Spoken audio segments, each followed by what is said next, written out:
All right. If you're just joining us, but before we begin, we're hearing from Carolyn Lewis, who is one of our recipients from round one. All right, Carolyn, go ahead.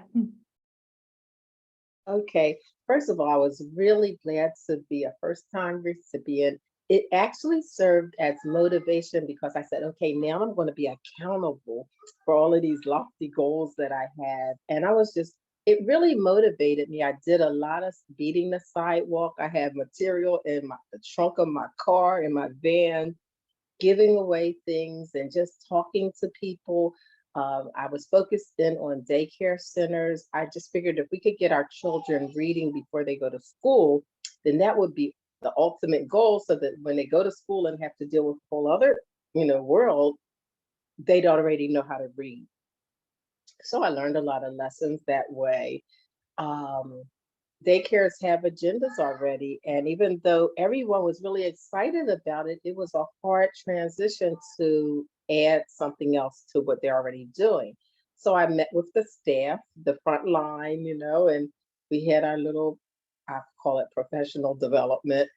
And I even went in and watched it happen. But I even got the list of children, everything was going good, but we really did not fully engage the program. And I kept modifying it. I said, I can make it easier. I can make it, and one day Kara was like, okay, you keep changing it to make it easier, but they weren't doing it. That's why I kept changing it. I kept bringing it down, bringing it down. Um, Another daycare, they're already in pre-K first and they're accredited. I just got a lot of, and I'm not going to say pushback. This is real life, and I get it. I get it totally. So my last approach is I know that parents, I don't care what's going on, parents really care about their children. And so it's like, just push this link, and it's called Celebrate Success. Just push the link, just have a conversation. This is not cheating. You have the questions and you have the answers, and you're going to develop prior knowledge. But I left off all the professional talk and just said, just ask the question. First, you just ask the 10 questions, and take all day, and then spend the rest of the week giving them the answers. And if they like, the first answer was for one of the questions was like, can you see air? Well, you cannot see air is the correct answer. And then one child said, but when you go outside in the wintertime and you blow air, you can see it. And so, great. Okay, that's not the answer we're looking for, but that's called condensation. So you're developing more vocabulary. And it was really good, but I know that this journey's never going to end. And so I said, okay, it was actually 30 days. It was like, this is a 30-day project. That didn't happen. Okay, so then I pushed it to, another 30 days. And I said, finally, we're going to have to just report out because I'll probably never stop trying to, help our children become all that they can be. And so I need to stop, report out, and then continue the journey. And so I'm really happy. I'm really excited. And I'm very appreciative for the accountability. That meant a lot to me. That was my motivation. That is wonderful. Carolyn, thank you so much for sharing a little bit about your experience after round one. This is all about continually learning as we try things and learn from that experience. I want to share an off-topic announcement about an event that we have happening today at noon. Carolyn mentioned that working on vocabulary and building background knowledge. And so that reminded me that today's Lunch and Learn about a recent symposium held by the AIM Institute is going to talk a lot about vocabulary and background knowledge development as a critical piece of building reading comprehension. So if you don't have lunchtime plans or you want to look for the link on our YouTube channel later, please do. But with that, we are going to kick off our first information session about round two of the Neighborhood Literacy Fund. For those that I haven't yet had the opportunity to meet, my name is Abby Faker, and I'm part of the Read by Fourth team that has been coordinating this project. I'd like to pause and introduce my colleague, Lauren White, who handles a lot of the logistics, such as building out the online application, processing all of the payments, tons of odds and ends and problem solving to make all of this happen. And I'd also like to introduce my co-presenter for today, Lisa Brown, who has been active in the Read by Fourth campaign in so many ways. I can't even begin to list them all. You may have seen her and her family on our website. But most recently, she's been on the selection committee for the Neighborhood Literacy Fund in both round 1 and round 2. Lisa and Lauren, would either of you like to jump in and introduce yourselves? I can jump in. Hi everyone, I'm Lauren White. I'm the operations coordinator for Read by Fourth. So I will, if you're selected, I'll be the one that'll be helping you with payments and making sure that you receive them on time and any sort of logistical work, as well as if there's any issues with the application, you can contact me to make it an easier experience. I also just put in the chat the link for the Lunch and Learn that Abby just mentioned. Yeah, so wonderful to meet you all and to see faces that I may already know. Hi, everyone. As Abby shared, my name is Lisa Brown, and I have had the pleasure of serving on the selection committee for the Neighborhood Literacy Fund for the second time now. So excited to hear from all of you. And I will also be supporting as far as like the office hours that will be available for folks who would like additional support around that application. But Abby will share more of that during our presentation today. Great, thank you both. If you haven't already, actually, it looks like we haven't even suggested this yet, please take a moment to introduce yourself in the chat. We'd love to hear your name and something about what brought you here today. We will also do our best to keep an eye on the chat for questions, but we do have a nice small group, so feel free to unmute and interject with questions along the way as well. And before we go any further, I also just want to say thank you. Thank you for taking the time to be here with us this morning. And thank you for your interest in supporting early literacy and all the many things that you already do to support children in Philly.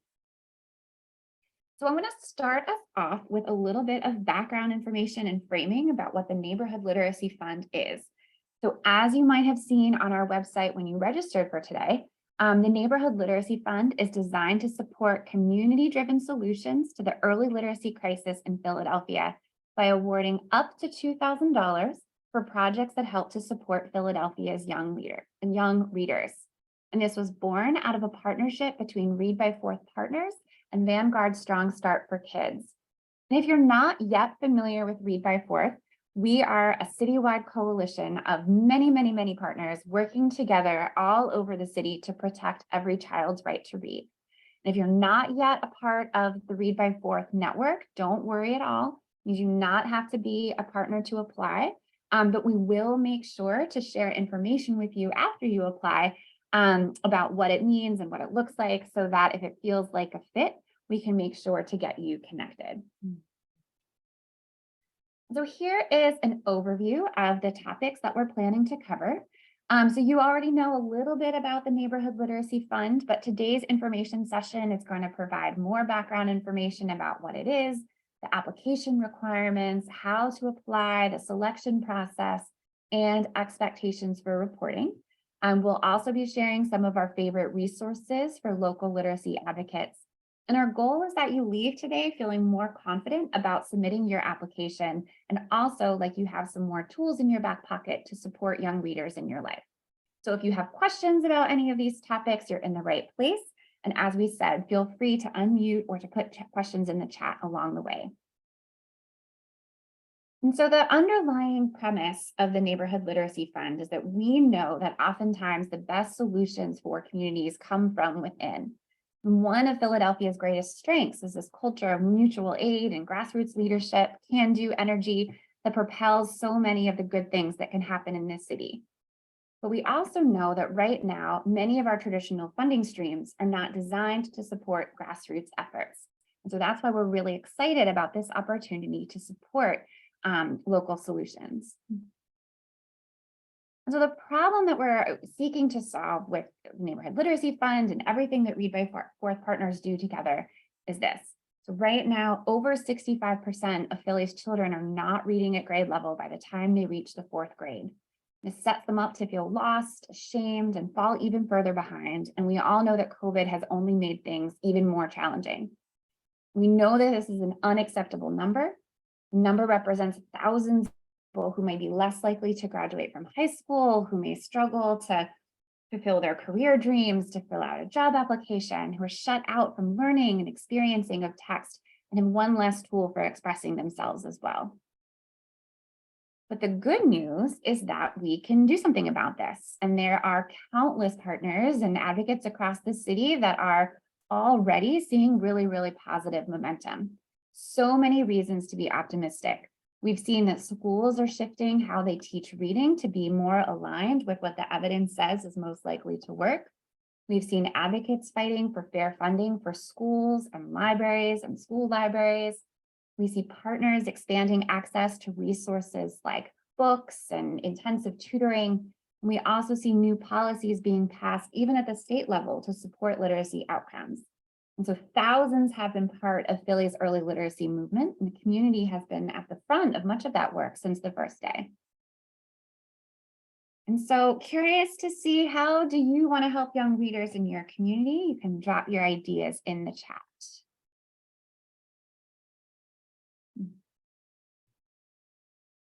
And so a little overview of what the Neighborhood Literacy Fund seeks to do. So there's 3 primary goals. So 1, we want to support the development of young readers and their families, because as we've said, reading is the key to the life our children deserve.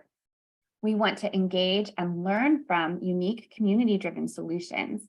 No 2 readers and no 2 communities are alike, and we know that you know what works best for your community, and we want to learn from you. Just as Carolyn was sharing some of her takeaways from her experience, we want to look for ways to lift up that learning and learn from one another so that we're all stronger and more effective together.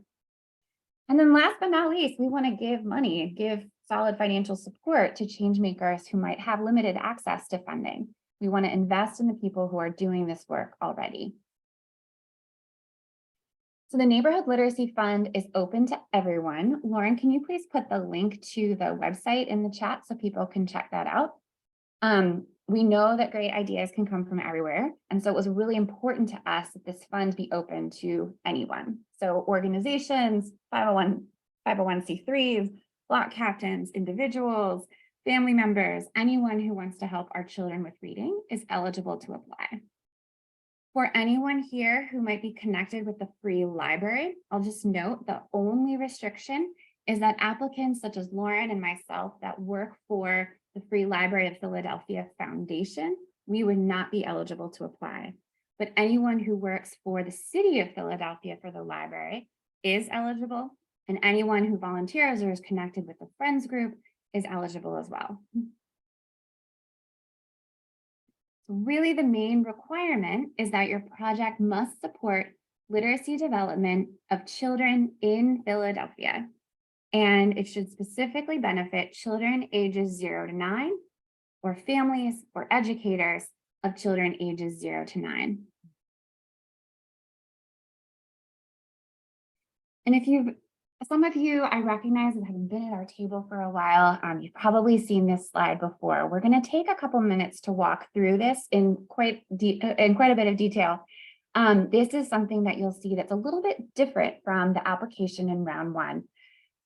We encourage everyone to think about what are the specific literacy skills that you intend to develop through your project. And so this graphic illustrates some of the fundamental building blocks to becoming a reader. And so last time we just kind of encouraged everyone to think about this, but this time on the application, you'll see a checkbox listing each of these literacy skills, and you'll be asked to select, which of these 1 or more is your project going to advance. And then you'll see a text box asking you to just elaborate in a few sentences to describe how. So while I'm walking through these skills, I want you to start thinking about your project idea and how your project idea might advance 1 or more of these specific skills. So there has been a lot of research over the past 20 or so years that looks at how our brains put together sounds and symbols and how children learn to decode or pull words off the page as well as research around how children make meaning and understand what they're reading. So you might have heard this phrase buzzing around of the science of reading, which basically refers to this body of research of what we know about how the brain and how children learn to read. And so this is an overview of all of the skills that children develop through that process. And so we're going to start on the far left-hand side in the purple for all ages. So whether you're 0 or 3 or 9 years old, you need to be in an environment where you're exposed to new words or new vocabulary. That's why I love that example that Carolyn gave earlier about building vocabulary through her project. Learning new vocabulary is also really connected to building and expanding background knowledge. Another plug for our Lunch and Learn coming up today with the AIM Institute. Having background knowledge about a topic is a really important piece of reading comprehension. So just to give you an example, if there's a famous study from about 1987 where kids were giving passages to read about baseball. And regardless of their reading skills or their reading comprehension skills coming in, the kids who were better able to answer questions about that reading passage weren't necessarily the better readers. They were the kids that knew more about baseball, right? Think about myself. I think of myself as a strong reader. And if you put me in front of a physics textbook, I would really struggle because I don't have that set of vocabulary and background knowledge to make sense of the content. And so going now to, finally, again, across all ages, we also need to support our kids with attention and motivation. We need kids to be excited about what they're reading. We want them to have access to books that are relevant to them, that are interesting to them. And we need to help them develop the capacity for paying attention and staying on the subject for a period of time. And of course, what that looks like and that length of time really varies as children age. So going on to 0 to 2, at these young ages, what we really want to do is work on oral language skills. So we know that kids are babbling and talking and singing, and that's all helping them learn the patterns of language. And through nursery rhymes or repeating back what they hear from their caregiver, we're helping to prepare them to eventually see words in print. The other big emphasis in the young ages is what we call print awareness. So they're starting out playing with books, maybe putting the books in their mouths, but eventually as they get older, they start to learn how to hold the book upright. They learn about the cover, they learn what direction to turn the pages. That's all part of the developmental continuum for reading. Then when we get to ages 3 to 5, we're entering pre-kindergarten. One big skill that we want to see kids develop is learning the alphabet. So not just can we sing the ABCs, but can we recognize the letters by name when we see them out of order? And do we know the sounds that letters make? Oftentimes, ages 3 to 5, that starts with recognizing the letters in your name or maybe recognizing the letters in your family's name. Also at this age, we start to build more phonological awareness skills, which is hearing the sounds in words. And so that's, breaking words into syllables and rhymes. And all of that maps onto the skill of actually reading words on a page. So ages 6 to 9 are roughly first grade, second grade, third grade. Now we're looking at phonics where I have a knowledge of the letter and I can actually sound out a word. So I can see C-A-T on the page. I recognize the sounds that those letters make and I can sound it out and put those sounds together.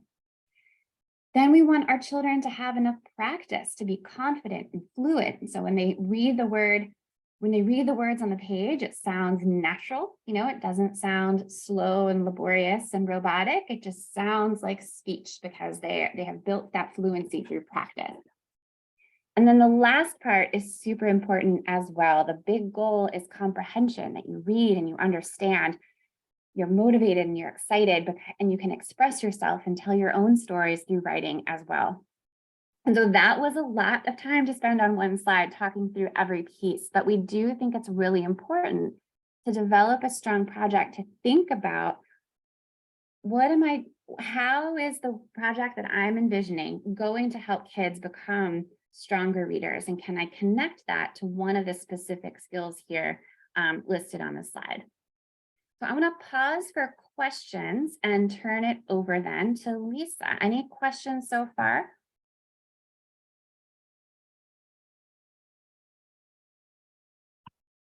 Okay, Lisa, go ahead. Okay, so here is what our selection committee will be looking for. So I encourage you to think about each of these as you are preparing your application, okay? So number one, we're looking for a clear vision of how activities will support literacy skills. Two, we're looking for those strong community connections to your project. Three, limited access to traditional grant funds. And fourth, priority areas are the North Philly, West Philadelphia, and Southwest areas. And then we have the zip codes for you on the screen at the moment. So in a moment, we'll talk through these in more detail as we look at how they show up on the application itself. Okay, so here we go. The application link is live on the website. We are using a new application platform called Evalito. I'm so sorry if I just butchered that. We have tested it extensively and we think it's going to be pretty easy to use. But if you run into any questions or any challenges using this site, please let us know right away so we can help troubleshoot. We're going to take a few minutes now to walk through how to begin our application. So first on the website, you'll click on the button to apply now. Okay, and that will take you to this page that's currently displayed on our screen. You can then either click register or you can scroll down to this selection where it says register. Click to enter quantity 1 for either the English or Spanish language application, and then click register. That will bring you here where you'll enter your first name, your last name, your email address, and then you'll click next. Then it will say, thank you for registering. You will receive a confirmation email shortly, and then click it to access your registration. So this will then take you to the application page with all of the questions to answer. So a new feature with this platform is that you can click here to save as a draft in case you are not ready to save your application and come back to it later. It does not save automatically like a Google Doc. So it's so important to click save as draft. We want you to hold on to all of that important content, okay? So when you're all done and you're sure you've answered everything, then go ahead and click submit. Meanwhile, you should also check your email for the registration confirmation, which will look like this. You may have noticed that when you registered, the website asked you for your name and email address, but you did not create a password. That is because they auto-generate this unique link and PIN that will be in your email. So if you save your application to come back to it later, this is the link that you're going to be able to use. Okay, so this is what the budget template looks like. There is a link for you to download it from the application, and then you're going to add your information, you're going to save your information, and then you're going to attach it. Okay, so list your expenses here as well as the cost. Okay, it's helpful if you can list vendors and website links as well that are going to demonstrate to the selection committee that the budget is well researched and realistic. In most cases, the total cost will be the amount you are requesting. But if you are combining funds from another source, just add a note to explain that to us. Here is a more specific breakdown of how applications will be scored. So this is based on the rubric that the selection committee will use to score applications. We'll just take a moment now to walk through how this criteria relate to what you'll see on the application. So we mentioned earlier the scoring preference for applications from North, West, and Southwest Philadelphia. As you can see, that's a possible bump of 5% on the rubric. But like we said, don't let that deter you from applying if you're in another part of the city. In round one, we had strong applications. We were able to fund from other parts of the city as well. This next section is limited access to grant funds. So you'll see questions on the application asking your organization's budget and past support.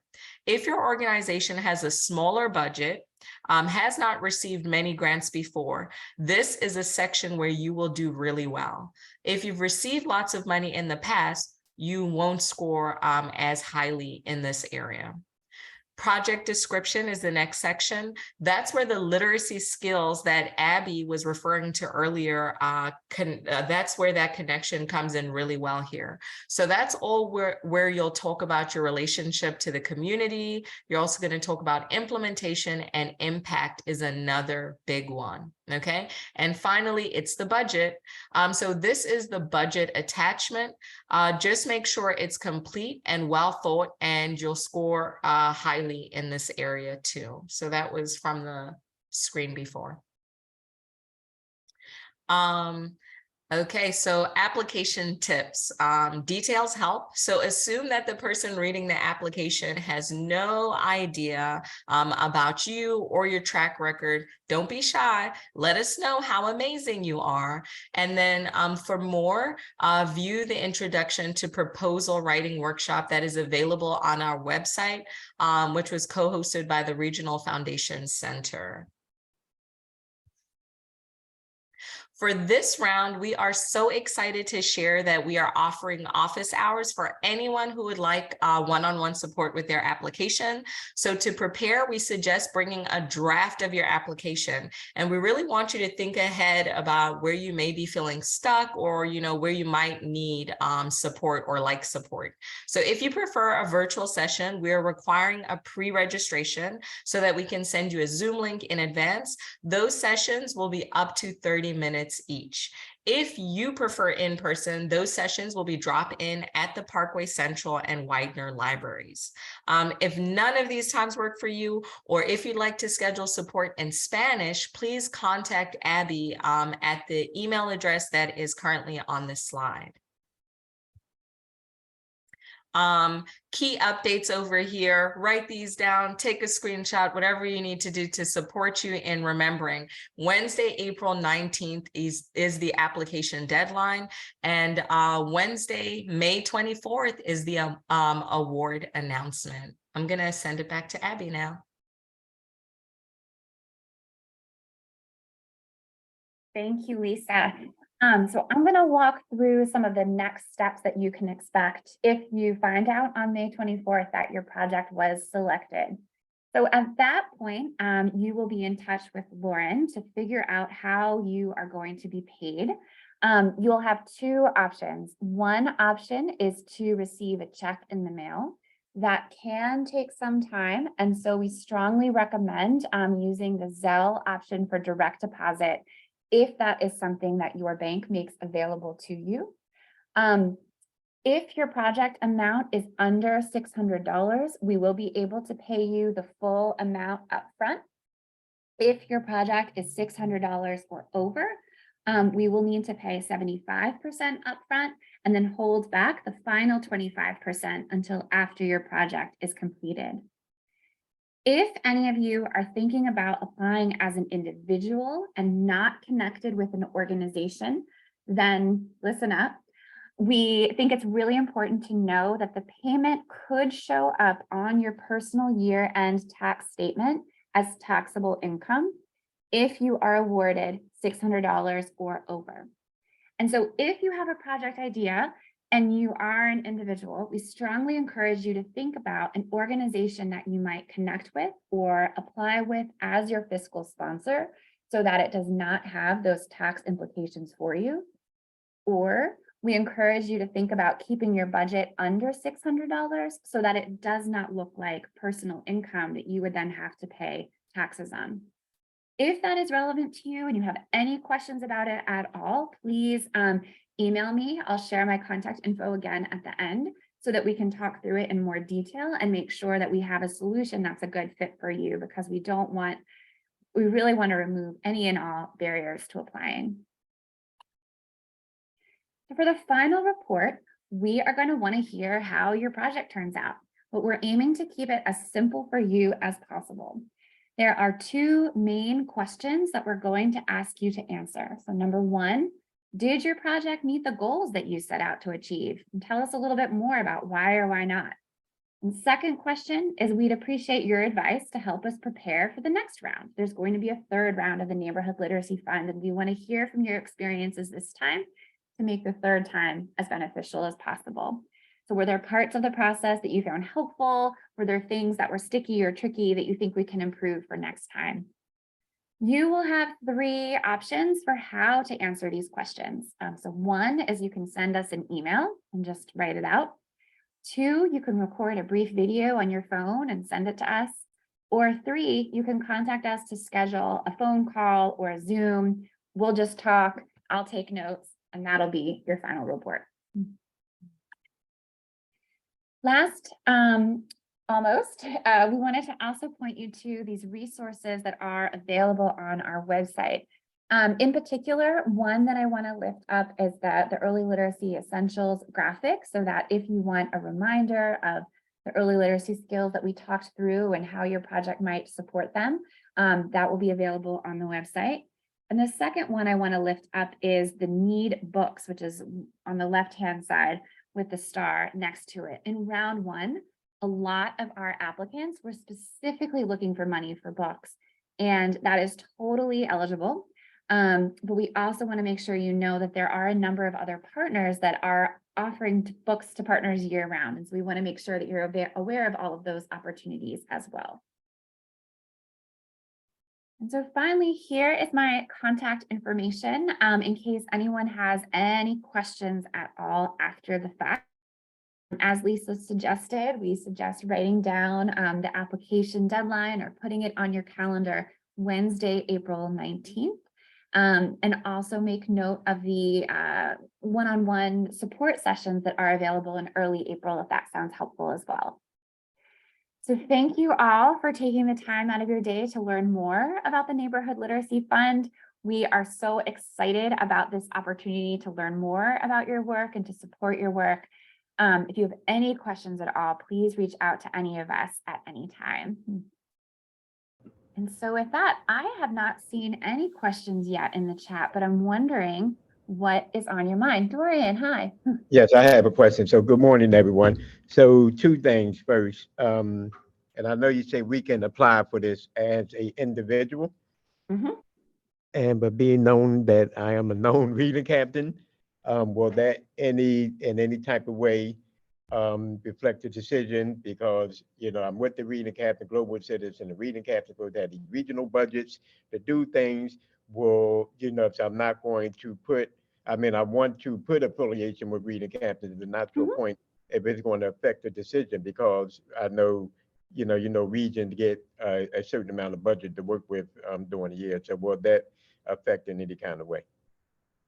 That's a great question. We do ask on the application if applicants are reading captains, simply because we want to know whether or not we're getting the word out to reading captains. And we know that Global Citizen is curious whether reading captains are applying. So that's really the only reason that we ask that. Lisa shared the rubric of the types of things that the selection committee will look at. And being a reading captain or not is not a factor. Okay. And question number two, and I know how, I say if I request for $2,000 and I give you this itemized deduction of what this money is being used for, but then I'm not awarded the 2,000, I awarded maybe 500 or 800 or whatever, then that will offset the description of what I was actually wanting to do. Yeah, there were a couple of instances in round one where the selection committee had so many great applications that they wanted to support that in order to squeeze a few more people in, there were a couple of people that were approved at a lesser amount than what they had requested. We totally understand that what you won't be able to buy all the same things necessarily if we're not giving you the same amount of money. And so we'll be totally mindful of that. And you would have the flexibility to share back with us. I requested 2,000, but you only gave me 1,000. Therefore, I'm going to do half as much as I said, or whatever the particulars might be. Right. And this grant, and I noticed it's about 6 or 8 zip codes. Um, is it possible to do like an event in this zip code, depending on the award size that, because I really like to do things and as far as I can to support families, through North Philadelphia. And I noticed it's about four or five of those zip codes are basically in North Philadelphia. Mhm. So so that wouldn't be no problem being able to, like if I'm doing a event and this is, 1, 2, and 3, because I'm doing it in 3 different sectors of the city, but it'll be the same event. But it's just in different communities, in those zip codes. Yeah, that sounds fine. Projects can be in any part of Philadelphia, and you would get a couple extra points on the scoring rubric if your project happens to be in one of those zip codes that were listed. I'm not Great. sure, does that answer your question? Yes, great. Yeah, thank you. Yep. Other questions?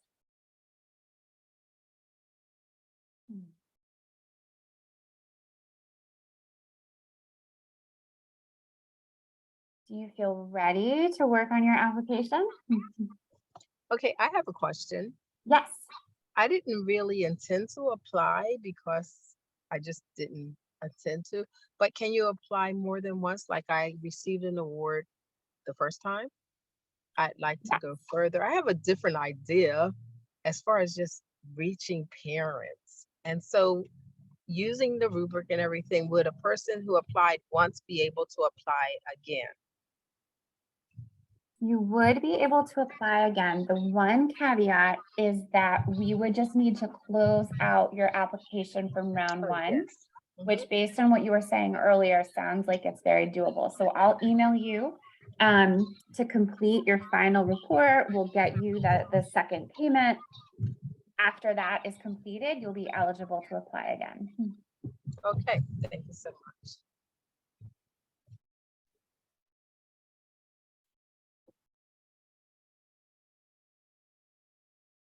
Any other questions? And hello to those of you that joined in after I started talking earlier. I didn't see Karen and Makitha and Rebecca join us. Welcome.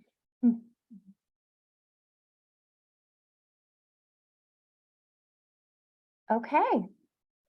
Well, we'll let you all go, but we will hang out here in the Zoom in case anyone does want to stay on and ask questions individually.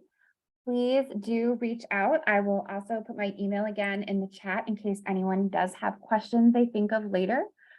We really look forward to hearing from you. We look forward to talking with you at office hours, and we look forward to receiving all of your applications as well.